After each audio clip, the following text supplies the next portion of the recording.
আমরা আলোচনা করব ক্রিপ্টোকারেন্সি নিয়ে, শেয়ার বাজার নিয়ে। বাংলাদেশে যদিও অফিসিয়ালি ক্রিপ্টোকারেন্সিতে বিনিয়োগ করা অবৈধ, তারপরেও 40 লক্ষ মানুষ ক্রিপ্টোকারেন্সিতে বিনিয়োগ করেছে। সেই তুলনায় শেয়ার বাজারে মাত্র 16 লক্ষ বিও অ্যাকাউন্ট আছে, অ্যাক্টিভ আছে মাত্র 5 লক্ষের মতো। কারণ একটাই, শেয়ার বাজার লিগ্যাল, শেয়ার বাজারে আউটকামটা কম, ক্যাগারটা কম। শেয়ার বাজার নিয়ে আমরা শুধু শেয়ার বাজারের দাম কমে যাচ্ছে এরকম মিছিল মিটিংয়ে দেখি। তো আপনি যদি বাংলাদেশের বাইরে থাকেন, যেহেতু বাংলাদেশে বৈধভাবে আসলে ক্রিপ্টোকারেন্সিতে বিনিয়োগ করাটা এখন পর্যন্ত লিগালাইজ না, হয়তো আগামী 10 থেকে 15 বছর পরে আমরা সেটা লিগালাইজ করব। তো যারা এই বাংলাদেশি নাগরিক দেশের বাইরে আছেন, বিশেষত এই ভিডিওটা মধ্যপ্রাচ্য প্রবাসীদের জন্য, যারা এই টিকটকে অনেকবার মেসেজ করছেন, তাদের জন্য আজকের এই ভিডিওটা। তো চলুন দেরি না করে আমরা শুরু করি। আজকের ভিডিওতে আমরা আলোচনা করব যে আগামী 10 বছরের জন্য কোন এমন টপ 7 ক্রিপ্টোকারেন্সি আছে যেখানে বিনিয়োগ করলে আপনার কপালটা খুলে যাবে, ভাগ্য ঘুরে যাবে, এবং আপনি নিয়মিত কিছু কিছু বিনিয়োগ করলে আপনার জন্য যথেষ্ট। পাশাপাশি কোন ব্রোকারেজের মাধ্যমে আপনি বিনিয়োগটা করবেন। আর শেয়ার বাজার রিলেটেড আমাদের আগামী শুক্রবারে বাংলাদেশ সময় রাত 9টায় সবার জন্য ওপেন ক্লাসটা কিন্তু আসে। বিশেষত মধ্যপ্রাচ্যের প্রবাসীদের জন্য আমাদের একটা ক্লাস ডিউ ছিল, এটা আমরা শুক্রবারে নিব। তো ওই ক্লাসটা দেখার সবাইকে আমরা আমন্ত্রণ জানাই। আর আপনার ক্লাসটা আপনারা জুমে জয়েন করতে পারবেন, আমরা শুক্রবারে আপনাদেরকে লিঙ্কটা দিয়ে দিব। তো প্রথমে আমরা বেসিক কিছু পরিচিতি যাওয়ার আগে পত্রিকার কিছু হেডলাইনটা কিন্তু আমরা একটু দেখতে পারি। পত্রিকার হেডলাইনটা দেখলে আমাদের কিছুটা হইলেও বিশ্বাস হবে। নর্মালি আমরা তো বিশ্বাস করতে চাই না অনেক জিনিস, তো পত্রিকা না দেখলে কিন্তু আমাদের হয় না। তো যাই হোক, পত্রিকার মধ্যে আমরা প্রথমেই যদি বিজনেস স্ট্যান্ডার্ডটা দেখি, তো বিজনেস স্ট্যান্ডার্ডের একটা নিউজ ছিল যে কিভাবে এক ক্লিকে কি হচ্ছে, হুন্ডি হচ্ছে, মানে ক্রিপ্টোকারেন্সিটা কিভাবে ডিজিটাল হুন্ডি হিসাবে কাজ করতেছে। পাশাপাশি আমরা এখানে যদি দেখার চেষ্টা করি ডেইলি স্টারে, যে Bangladesh rank 35 in global cryptocurrency adoption despite legal restriction. বুঝতেই পারতেছেন এগুলো আমরা হাওয়ায় হাওয়ায় কথা বলতেছি না, মানে 40 লক্ষ বিনিয়োগকারী, চিন্তা করা যায়। এটা ছাড়া যদি আমরা এই যে এখানেও যদি দেখি যে এর মধ্যেও আমাদের অনেক পরিমাণ নিউজ কিন্তু আছে। তো যাই হোক, মূল কথা আমরা চলে যাই, আমাদের মূল যে বিনিয়োগের জায়গা সেটা একটু দেখার চেষ্টা করি। মূলত সেখান থেকে আমরা কিছুটা হইলেও উপকৃত হব।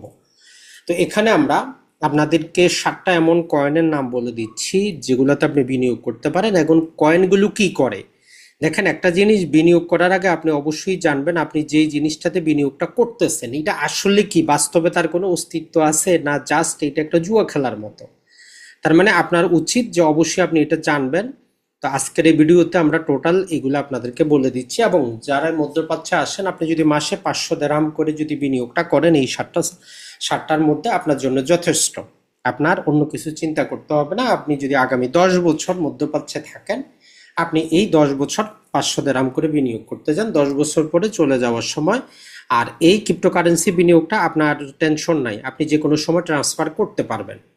তো আমরা প্রথমে 7টার একটা নামটা শুনি। একটা হচ্ছে যে আমাদের বিটকয়েন, এরপরে হচ্ছে ইথেরিয়াম, এরপরে হচ্ছে সোলানা, এরপরে হচ্ছে বিএনবি বা বাইন্যান্স, এরপরে আমরা এডিএ কার্ডিনো যেটাকে বলে, এরপরে এক্সআরপি, আর হচ্ছে আমাদের এস্তার। এই 7টার মধ্যে আপনি বিনিয়োগটা করতে পারেন। তো আপনার 500 দিরহামকে আপনি কিভাবে অ্যালোকেশন করবেন সেটাও আমরা এখানে দিয়ে দিয়েছি। যে বিটকয়েনটার মধ্যে আপনি বেশি পরিমাণ রাখার চেষ্টা করবেন 32%, ইথেরিয়ামে 24%, সোলানাতে 14%, বাকিগুলোতে 10, 8, 4 এবং 8% হিসাবে আপনি রাখতে পারেন। এখন জাস্ট ভিডিওর ভিতরে যাওয়ার আগে নর্মালি যদি আমরা দেখি যে এগুলারও ব্রোকারেজ হাউস আছে। তো বিশ্বের সবচেয়ে নামি দামি ব্রোকারেজ হাউস হচ্ছে বিএনবি। তো অন্য আরও কিছু আছে, আপনি যেটাতেই করেন কোনো সমস্যা নেই, আপনি যে কোনো সময় আপনার বিনিয়োগটা অন্য ব্রোকারেজ হাউসে নিয়ে যাইতে পারেন, কারো কোনো পারমিশন লাগে না। এই জিনিসটা মনে রাখবেন। আর এই 7টার বাইরে অনেকেই দুটা, আপনি যখন ক্রিপ্টোকারেন্সি ক্রয় বিক্রয় করতে যাবেন, এটা ইউএসডিটি এবং ইউএসডিসি বলে দুটো জিনিস পাবেন। তো যেটা করা হয়েছে যে ডলারগুলোকে একটা স্টেবল কারেন্সিতে সেখানে আসে। যেমন ধরেন যে আজকে আপনার চিন্তা হইলো যে ইথেরিয়ামের দাম কমে যাবে, তো ইথেরিয়াম বিক্রি করে আপনি যে আপনার টাকাটা ইউএসডিটি নিতে পারেন অথবা ইউএসডিসিতে রাখতে পারেন। যখন আরো দাম কমলো আপনি তখন সেখান থেকে কিনতে পারেন, আপনার ব্যাংক অ্যাকাউন্টে নিয়ে আসার দরকার নাই, এটা মনে রাখবেন। তাহলে ইউএসডিটি আর ইউএসডিসি হচ্ছে একটা স্টেবল কারেন্সি, যেটা বাস্তবে যে ডলারগুলো আছে 1:1 হিসাবে কাজ করে। তাহলে আপনি যদি কোনো আপনার ক্রিপ্টোকারেন্সি বিক্রি করে টাকাটা স্টেবল কারেন্সিতে রাখতে চান কিছু সময়ের জন্য পার্কিং হিসাবে, এটা হচ্ছে ইউএসডিসি অথবা ইউএসডিটি। তো চলেন, যেই 7টা কয়েন আপনার ভাগ্য বদলে দিবে এগুলো সম্পর্কে একটু হইলেও তো জানা আমাদের দরকার। তো সর্বপ্রথমেই বিটকয়েনটা আমরা সংক্ষেপে যদি বলি, এটা 2009 সালে সর্বপ্রথম এসেছে। যখন প্রথমে এসেছিল কেউ পাত্তাও দেয় নাই। এটার মূল কাহিনীটা ছিল 2008 সালে, যখন ধস আসলো ব্যাংকিং ব্যবস্থার কারণে। এক ব্যাংক থেকে অন্য ব্যাংকে টাকা পাঠাইতে আমরা জানি অনেক টাকা পয়সা লাগে, অনেক সময় লাগে, অনেক প্রশ্ন করা হয়, অনেক সরকারের গভর্নমেন্টের নিয়ন্ত্রণে থাকে। এই যে আপনার বিটকয়েন, এটা আপনাকে জি করে কোনো ব্যাংক লাগবে না, সারা বিশ্বটাই একটা কান্ট্রি হিসাবে থাকবে। তার মানে আল্লাহ যেমন সৃষ্টি করছে গোটা দুনিয়া ওই রকম। সহজ কথা হচ্ছে, এখানে আপনি আমার কাছে টাকা পাঠাবেন, আমি বিশ্বের কোথায় আছি দেখার বিষয় না, আপনি আমাকে টাকা পাঠাবেন, এটাই মূল জিনিস। কত পাঠাইলেন, কেন পাঠাইলেন, আমি বুঝবো, আপনি বুঝবো, অন্য কারো বোঝার দরকার নাই। মূলত ব্যাংকিং ব্যবস্থাটাকে চ্যালেঞ্জ করে এই বিটকয়েনের আবির্ভাব ঘটে 2009 সালে। আর তখন থেকে আজ পর্যন্ত এটাকে আমরা বলতেছি যে এটা একটা ডিজিটাল, যে আমাদের গোল্ডের মতো কাজ করে। যদিও আজকের বাজারে অনেক ধস, মোটামুটি 91 কি 92 লাখ ডলার, 92,000 ডলারে বিক্রি হচ্ছে, কোথাও 1,25,000 ডলারও পৌঁছে গিয়েছিল। তো যাই হোক, সবচেয়ে আমরা বলতে পারি যে বিটকয়েন। এরপরে চলে আসি আমরা বিটকয়েনের, এর বাইরে কিন্তু আর কোনো কাজ নাই, এটাই। আর এর যে সাপ্লাইটাও কিন্তু ফিক্সড, এর 21 মিলিয়নের বেশি আর বিটকয়েন আসবে না। তো এই জন্য বিটকয়েনের মাইনিং করতে হয়, নানা প্রকার পন্থা আছে, ওগুলাতে আমরা না আগে যাই। তাহলে আপনি বিটকয়েনে বিনিয়োগ করতেছেন মানে কি, যে আপনি ওই যে ব্যাংকিং ব্যবস্থাটাকে চ্যালেঞ্জ করে যে ব্লক চেইন পদ্ধতি আবিষ্কার করা হয়েছে সেটাতে আপনি বিনিয়োগ করতেছেন। এরপরে চলে আসি 2 নম্বরে, যে ইথেরিয়াম। এই ইথেরিয়াম হচ্ছে চুক্তি, ডিজিটাল চুক্তি, স্মার্ট চুক্তি। আমি আপনার মধ্যে চুক্তি আইন অনুযায়ী চুক্তি করি, দুইজনে চুক্তি লিখাবদ্ধ করি। তো এখন ডিজিটাল যুগ চলে এসেছে, তো ডিজিটালি যে আপনি চুক্তিগুলা করবেন এটার জন্য একটা মাধ্যম দরকার। তো ব্লক চেইনের মধ্যেই এই ইথেরিয়ামটা ওই কাজটা কিন্তু আপনার করে দেয়। এটা শুধু নাম নাই, এটা পুরো একটা ইকোসিস্টেম। যেমন ধরেন যে আমার আর আপনার মধ্যে হইলো যে, ধরেন যে ভারত পাকিস্তানের যদি কি হয়, যুদ্ধ হয় অথবা ক্রিকেট খেলা হয়, ভারত জিতলে আপনি আমাকে এত দিনের, আর এই হারলে এত দিবেন। তো এইটা যদি আমাদের চুক্তি হয়ে যায়, আপনার যদি এই যে চুক্তির মধ্যে টাকা পয়সা থাকে, অটোমেটিক কাট হয়ে যাবে, মানে কাউকে জিজ্ঞেস করতে হবে না, চুক্তির অটোমেটিক বাস্তবায়ন ঘটবে। আর এই প্রোগ্রামেবল ব্লকচেইন সবচেয়ে বড় প্ল্যাটফর্ম। তো এইটা হচ্ছে মূল জিনিস, যেখানে আমরা স্মার্ট চুক্তিগুলো করতে পারতেছি। তবে এটার মধ্যে যেটা হয় সেটা হচ্ছে যে, যেমন ধরেন যে, আর এটা গুরুত্বপূর্ণ একটা জিনিস বলে দিই, যেমন ধরেন যে আপনার বাইন্যান্সে কি আছে, আপনার 1 লাখ ডলার আছে, ডলারের বিপরীতে আপনি ইথেরিয়াম হোক, সোলানা হোক কিছু ক্রয় করছেন, এখন আপনি অন্য জায়গায় নিয়ে যাইতে চান। তো আপনি এগুলাকে এই ইথেরিয়ামে কনভার্ট করে নিয়ে যেতে পারেন, সেন্ড করে দিতে পারেন, সাথে সাথে 3 মিনিটে যুক্ত হয়ে যায়। তো এই কাজটাও কিন্তু আপনি করতে পারতেছেন। তো এটার জন্য কিছু গ্যাস ফি দিতে হয়, ওই গ্যাস ফি মানে সার্ভিস চার্জ ইথেরিয়ামে একটু বেশি। তো দিন যত যাচ্ছে মানুষ স্মার্ট হচ্ছে, তো এরপরে চলে এসেছে সোলানা, সবচেয়ে দ্রুত ব্লক চেইন। বলতেছে যে এই ইথেরিয়ামের যে টাকা পয়সাটা বেশি খরচ হচ্ছে, আর এরা ম্যাক্সিমাম ধরেন যে প্রতি সেকেন্ডে 25,000 চুক্তি সম্পাদন করতে পারে। তো ব্লক চেইন বলতেছে যে আমি 65,000 চুক্তি সম্পাদন করব, আমার খরচটাও কম, গ্যাস ফিটা আমার আরো কম।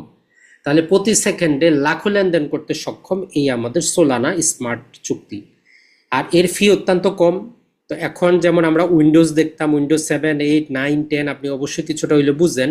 তো এখন চলে এসেছে আমাদের Web3, গেমফাই, ডিএফআই, এই সমস্ত প্রোগ্রামিং।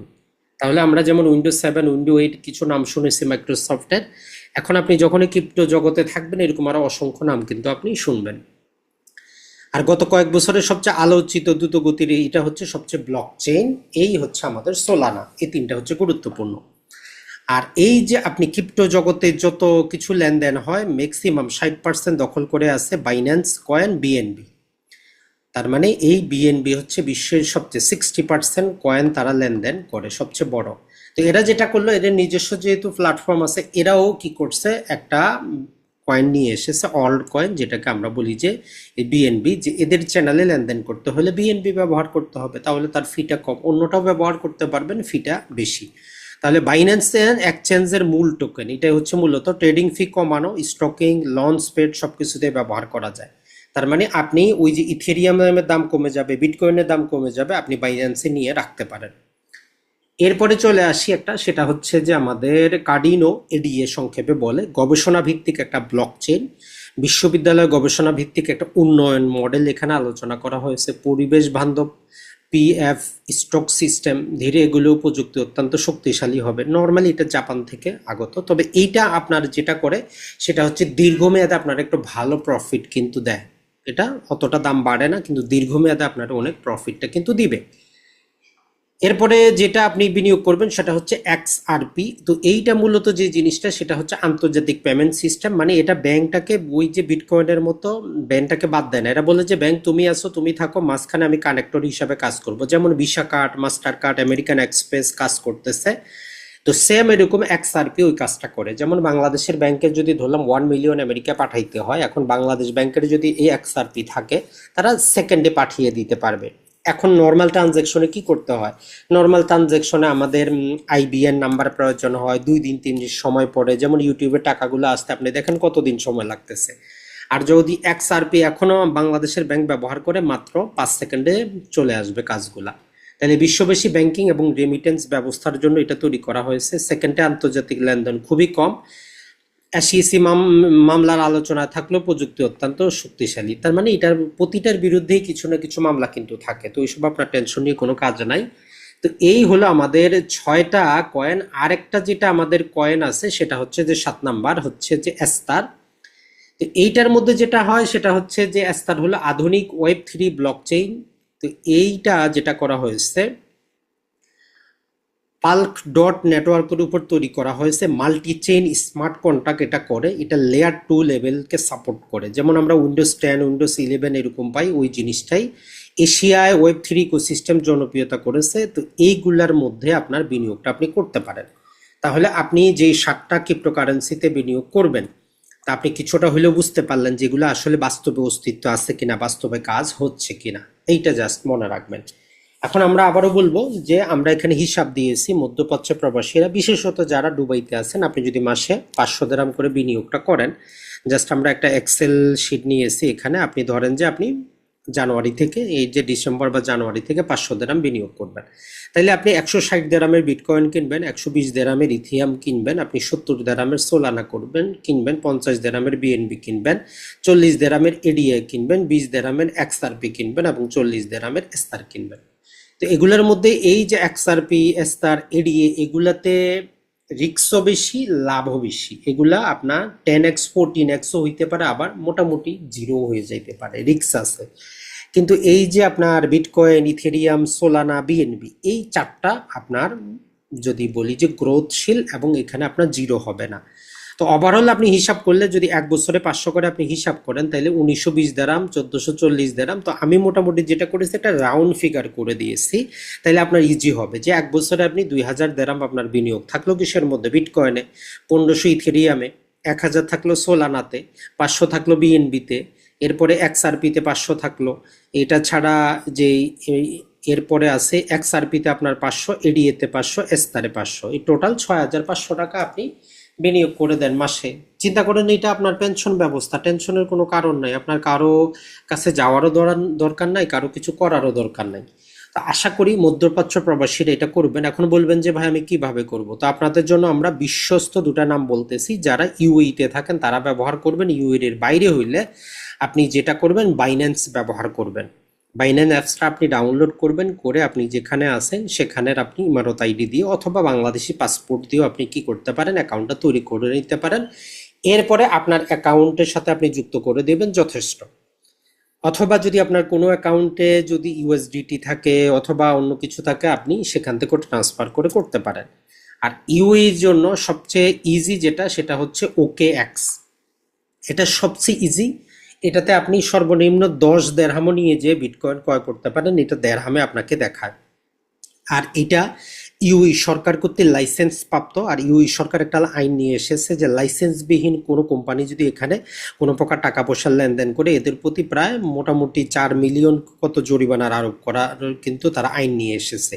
তার মানে দুবাইতে যেটা আছেন ক্রিপ্টোকারেন্সিতে বিনিয়োগ করা বৈধ, গভর্নমেন্ট কর্তৃক রেগুলেটেড, আর ওকে এক্স হচ্ছে এর মধ্যে একটা। তো এটাতেও কিছু না, আপনি জাস্ট আপনার ইমারত আইডি দিয়ে এটা লগ ইন করে নেন। এখন ধরেন যে আপনি যেটা করতে পারেন, অনেক ভাই প্রশ্ন করবেন, ধরলাম যে আপনি 5 বছর আছেন এই ওকে এক্সে, আপনার $10,000 মতো ধরলাম বিটকয়েন আছে, আপনি বাংলাদেশে চলে যাবেন, আপনি চাইলে ওইটাকে ট্রান্সফার করে নিতে পারেন বাইন্যান্সে। আপনি মধ্যপ্রাচ্যে আছেন, আপনি বিনিয়োগ করতেছেন না, কিন্তু বাংলাদেশে বসে 40 লক্ষ অবৈধভাবে বিনিয়োগটা কিন্তু করতেছে। তাহলে চিন্তা করেন, মধ্যপ্রাচ্যে বেশিরভাগই আমরা স্বল্প শিক্ষিত, কিছু উচ্চ শিক্ষিত আছি, যারা স্যালারি বেশি পান তারা তো আর কথা বললেন না। তো এই জন্য আপনি আপনার স্যালারি থেকে 500 না হোক 100 দিরহাম করে আপনি বিনিয়োগ করেন, এটা আপনার পেনশনের মতো করে রাখেন। এটাতে আপনার রিস্ক যেমন আছে, আপনার লাভও আছে, এটা মনে রাখবেন। আর 100 দিরহাম 500 দিরহাম আপনি মরে যাবেন না। তো যাই হোক, আমরা যেটা বলবো, আগামী শুক্রবার আমাদের ক্লাসটা আসছে মধ্যপ্রাচ্য রিলেটেড, ওইখানে আপনি কিভাবে বিনিয়োগ করবেন সবকিছু আপনি জানতে পারবেন। ভালো থাকবেন, সুস্থ থাকবেন, অসংখ্য ধন্যবাদ। তারপরেও যদি প্রশ্ন থাকে আমাদের হোয়াটসঅ্যাপে টু দ্য পয়েন্ট প্রশ্ন করবেন। আর হোয়াটসঅ্যাপে আপনারা ভাই মেসেজ দিবেন, মোবাইলে কল দিয়ে কোনো লাভ নাই। কারণ হচ্ছে যে ভাই, সবারই ব্যস্ততা আছে, সবারই মোবাইল আছে, চাকরি আছে, এখন নানা প্রকার কাজে যেটা হয় যে, যেমন বলি, যেমন ধরেন যে একটা পার্সোনাল মোবাইল, এটা ছাড়া একটা বিজনেস মোবাইল, একটা ইউটিউবের জন্য, আরেকটা হচ্ছে যে কাজের মোবাইল। তো কয়টা মোবাইল রিসিভ করা যায় বলেন? তো একটু বুঝতে হবে, আপনার যেটা দরকার হোয়াটসঅ্যাপে আপনি মেসেজ দিয়েন। সবাই পার্সোনাল নাম্বার চেয়ে লাভ নাই আসলে ভাই। দেখেন, এখন ইউটিউবে 5 লক্ষের উপর সাবস্ক্রাইবার, এখন সবাই যদি একসাথে কল দেয়, বাংলাদেশি নাম্বারটা আমি অন করতে পারি না, কারণ করলে চার্জ শেষ। আশা করি বুঝতে পারছেন। তো যাই হোক, আমরা যেটা বললাম, তাহলে শুক্রবারে দেখা হচ্ছে সবার সাথে। আসসালামু আলাইকুম, ভালো থাকবেন।